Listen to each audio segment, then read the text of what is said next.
Namo tassa bhagavato arahato samma sambuddhassa. Namo tassa bhagavato arahato samma sambuddhassa. Namo tassa bhagavato arahato samma sambuddhassa. Buddham dhammam sangham namasami. Oh, so it's so wonderful, everyone coming together. And this day, this occasion is a good occasion for rejoicing. And what keeping our sila is occasion for rejoicing, and keeping a heart of generosity is a occasion for rejoicing. And this is in the Buddha's teaching that dana. Well, I looked up the word dana and I did a keyword search in Sutra Central because I was asked to talk about generosity. And there's a couple of suttas that popped up right away from the Iti Vuttaka, the Dana Suttas. And it was, the first one was if beings knew how important generosity was, sharing was, you wouldn't eat a morsel of food before sharing with others. And this is such a basic thing for humanity to survive, and for the Sanghas to survive, that we share, we give, we have hearts of generosity. This really separates us from other kinds of beings. So the fact that we cultivate generosity is so important. The second sutta that came up, these are both from the Iti Vuttaka, and they're both very short, brief suttas, and I'm just giving little extracts from them too. But the second one is the Buddha always talks about in numbers. So there are two kinds of giving, and one is giving of material things, and the second is giving of the Dhamma. And he said that the foremost of the giving was of Dhamma. So it's not to belittle or to say that giving of material things is not important. It's extremely important. But also the fact that we can share the Dhamma, not just the people in robes, but in the time of the Buddha, there were lay people who brought others, the people that were dear to them, to the Dhamma. And the first person I'd like to talk about is Lady Visakha. And she was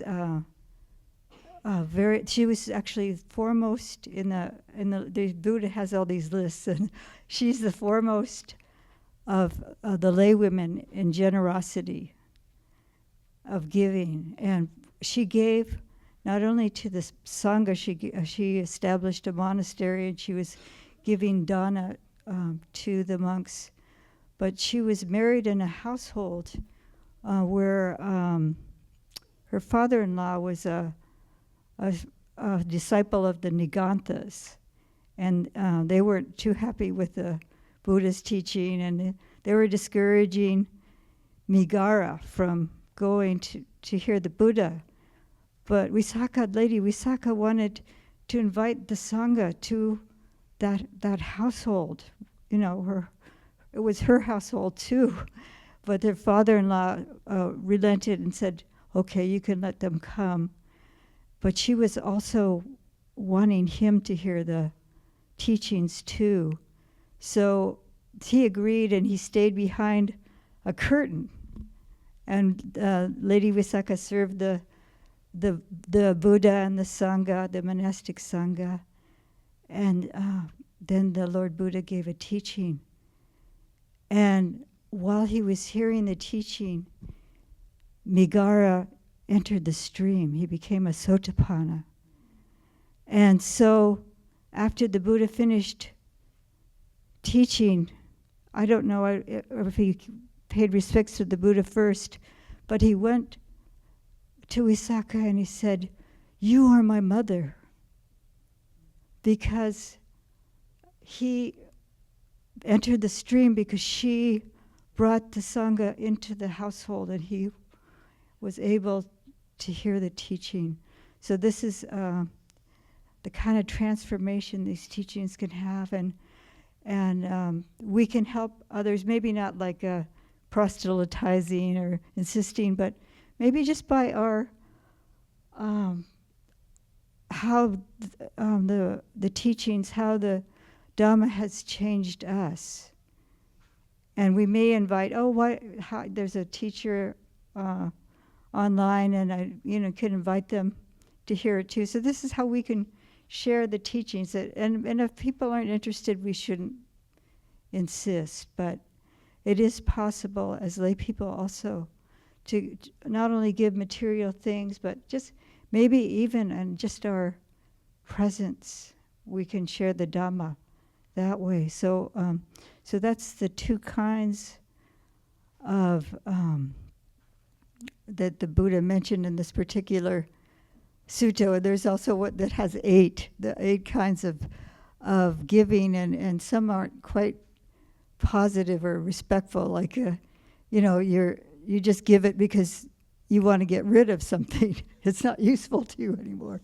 So that kind of giving wasn't praised, but they're giving also because it's in your tradition, in your family, and there's giving because you want to purify the mind of greed. And there's giving, it's called a beautification or an ornament of the mind. This is what the highest one is, that when we have a heart of generosity, our heart becomes beautiful, our mind becomes beautiful. And it's a support for our meditation. It brings us joy, it brings us happiness.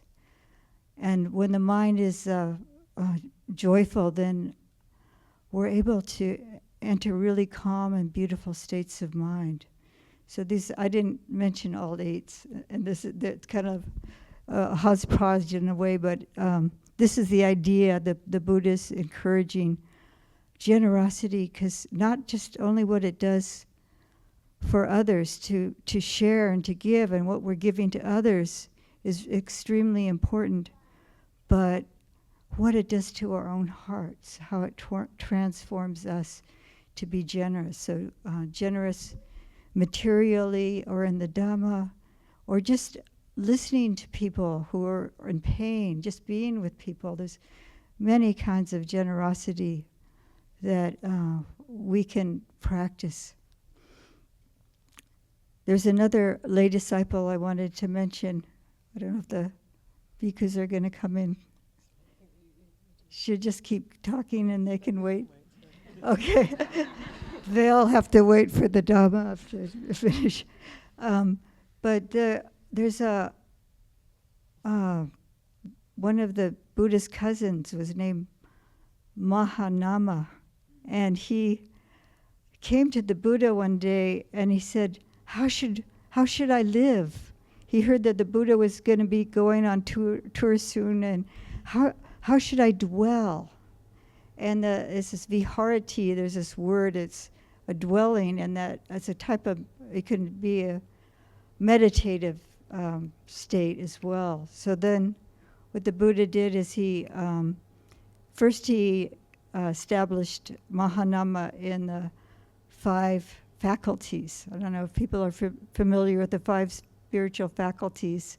So to be faithful or confident in the teachings, to be energetic, to be mindful, to be established in samadhi, and then also to be wise. So first he said to develop these qualities in yourself, and then he gave him 6 meditations. And the reason why I'm bringing this up is because one of them is Chaganusati. And Chaganusati is meditating or reflecting, recollecting one's own generosity.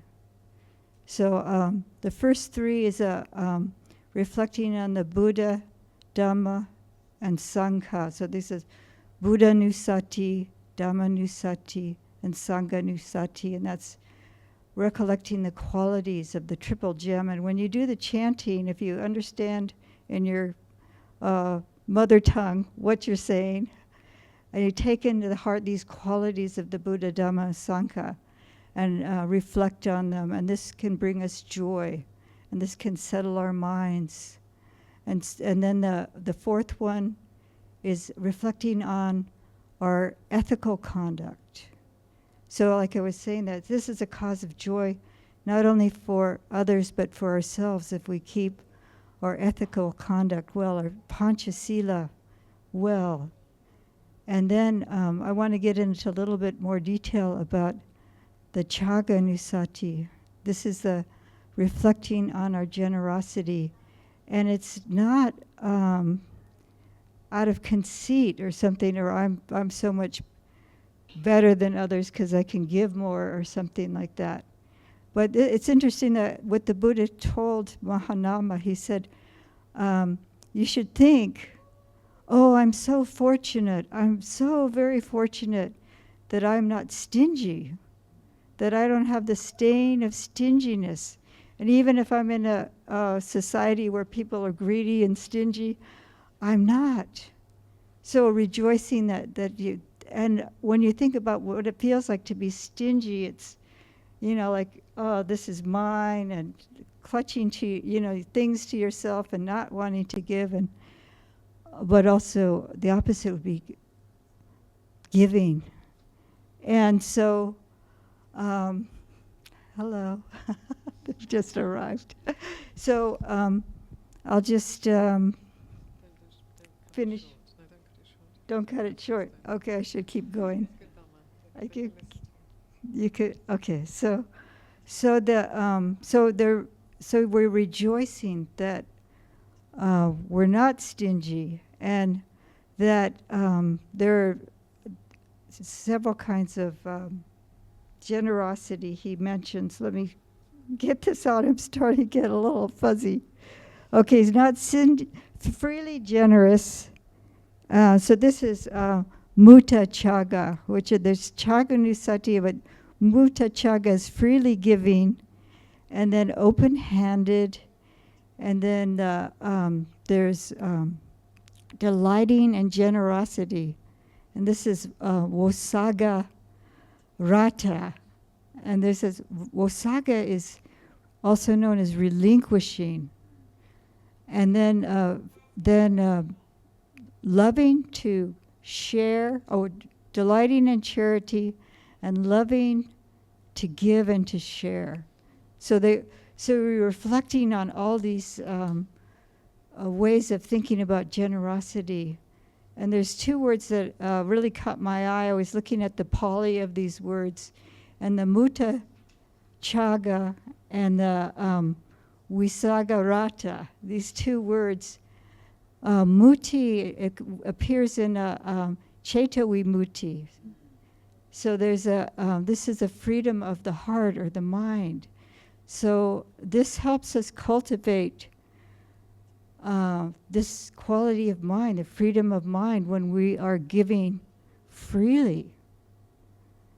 And to the Visaga Rata, this is delighting in generosity, but when you, in the Buddha's teaching, there's the, in the Anapanasati Sutta, at the very end of this, the teaching, when we're getting to the enlightenment factors, there's what supports the enlightenment factors, and that's the